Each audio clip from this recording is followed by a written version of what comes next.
Hey, this is Reviews and Other Stuff, and today I'll be reviewing Top Gun 2 Maverick. As always, my review will be illustrated and the artwork is done by myself. This is a prequel to the 1985 film, and it's been decades in the making. When the first trailer dropped back in 2019, I wasn't too sure about it. Did I want to see it? Was there anything a sequel can offer us movie fans 37 years later, and almost 3+ years of delays due to the pandemic? Especially since so many delayed sequels that took decades before finally getting released have been total letdowns. And do we really need to see them play volleyball again? Come on. Do we? Alright, so it's football in this case. To make matters worse, as soon as I saw who was directing this film, I was like, nope, not watching it. Don't try and make me. This director did two bad films in a row, and I learned my lesson. Like, I'm never watching anything from him again. You know that saying, fool me once, shame on you, fool me twice, shame on me, fool me 3 times, shame on both of us, fool me a fourth time? Oh, you know what I mean. With that long intro being said, I'm gonna finally get it out of the way and tell you my thoughts on this film. This film really, really shocked me, in a good way. I finally caved in and decided to check it out after hearing nothing but good things. This review does include spoilers because it's hard to discuss this without having to discuss specific details.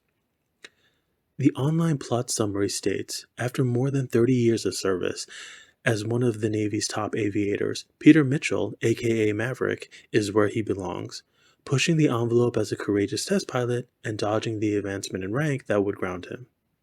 Okay, I know, that isn't much to work with. So the basic premise of the film is Tom Cruise is back as Captain Maverick, and he hasn't been elevated to a higher title in the last few decades for various reasons. However, an old friend, Iceman, from the first film, played by Val Kilmer, recommends that he teach new pilots as part of the Navy's aviator program since he's the best of the best. At first, he thinks he's asked to do something else, and is surprised to learn they want him to actually train a new crew of fresh faces. Maverick is very rogue and has his own style, so this won't be conventional teaching. We learn he gets pushback from some of the staff at the program because of his unique approach and consistent subordination.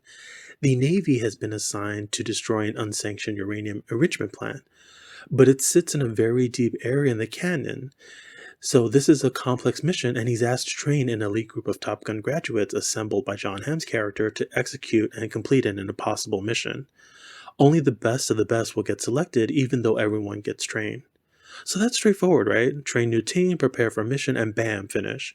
The film's 2 hours, so obviously they had to throw in conflict and drama in order for there to be an actual film. This includes some tension between Miles Teller's character, Rooster, given his late father Goose was Maverick's old wingman from the original film. And of course, the love interest played by Jennifer Connelly. Now, it wouldn't be a film if the leading man didn't have a female lead to keep plot progression of a film at a certain pace, right? With that being said, I think you can pretty much guess the ending, so I'll head over to my pros and cons of the film. So I only have two cons, and the first one pertains to the new characters in the film. Immediately, I liked all the new cast members part of the Top Gun program. The only thing is, we don't really get any personal plots, no dedicated story arcs, or character development to any of them aside from Rooster, and even his was a bit limited. Like, the new characters were so interesting, and I liked every one of them whenever they were on screen, but they don't exactly get much to do. It's through no fault of their own. It could be for a variety of reasons, to the script, or to what was shot and eventually cut out of the film, so we'll just never know. Glenn Powell plays Hangman, and he's great every time he's on film. At first, I thought the plot would reveal he's Maverick's son, but it wasn't. They sort of have some resemblances, and I think that is why I thought that. The same goes for Monica Barbero, who plays Phoenix. The camera clearly loves her, and I like the energy and spunk her character had in all her scenes. The same goes for Bob, played by Louis Pullman. I mean, he's clearly there for comedic effect. All three of them had great screen presence, but we just don't get much out of them plot-wise. Even Goose, like I said, gets shortchanged. Their storylines were very straightforward and basic. It's, hi, we are here to learn and be trained. Let the exercises begin. That's it. Now on to my second con. It was the romance between Cruise and Connolly. She's one of my favorite actresses, and I always like seeing her on screen, but she kind of gets the short end of the stick as well. Maybe some of her scenes got cut, but she doesn't get much to do. And I think the film struggles to keep the momentum up whenever their plot starts.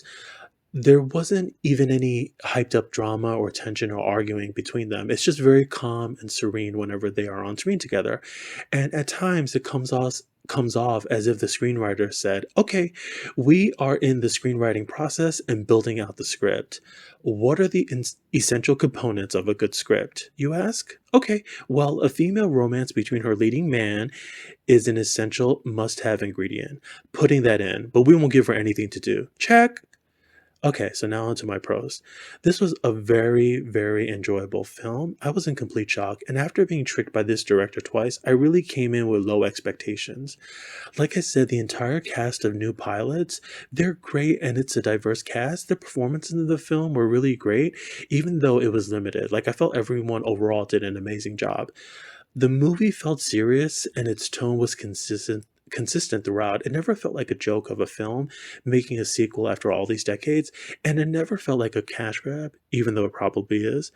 It's crafted so well, and I think you could feel the commitment and effort by everyone involved. And let me just say this, the film is very testosterone heavy. Like, everyone looks amazing, like they all just fell out of a high-end fashion ad, like a large billboard in Times Square. I'm sitting there saying to myself, damn, I wish I watched board abs like that. Like, even when they were sweating and playing football, they look good doing it. Like, everyone really looks like they fell out of a catalog, like a J. Crew catalog. I mean, do they even make those anymore? Okay, so my third pro is the action and special effects in the film are extremely well done. I'm sure there's some CGI involved, but the majority of it was all real. And I think this goes to show the dedication involved once again from each of the actors. I like the whole look of the film during the flight sequences because everything felt real. It didn't have a CGI feel to it. It made everything very realistic and everything looked tangible and physical. It all added to the intensity of the flight scenes. Like, you could touch everything and it never felt like a PlayStation 3 video game. My next pro is the middle part of the film slows down a bit to focus on their relationship with Cruz and Connolly, and I wasn't exactly sure how the third act was going to play out, and whether there was anything left to deliver that could elevate the plot or the climax. Since I didn't know what to expect, I was completely blown away. The film shifts gear and almost becomes an espionage thriller. Like, my hands were sweating and I was sitting on the edge of my seat. I felt the third act completely shifts into a different genre film, and I just wasn't expecting that. And I just love how it makes a complete U-turn. And it's not like a 5 minute third act scene. It goes on for a bit, and at times I'm sitting there wondering how some of the characters were going to get out of this. I mean, you really have to see it to know what I mean. And my last pro is the first film was known for its amazing soundtrack, and this one is no different, but it's only the theme song that stood out to me. I mean, Lady Gaga's contribution is amazing, her voice is amazing. I love that song. It almost feels like revisiting an era when huge pop stars were featured on soundtracks to big films, and coincidentally, it's a film from that era known for having epic soundtracks.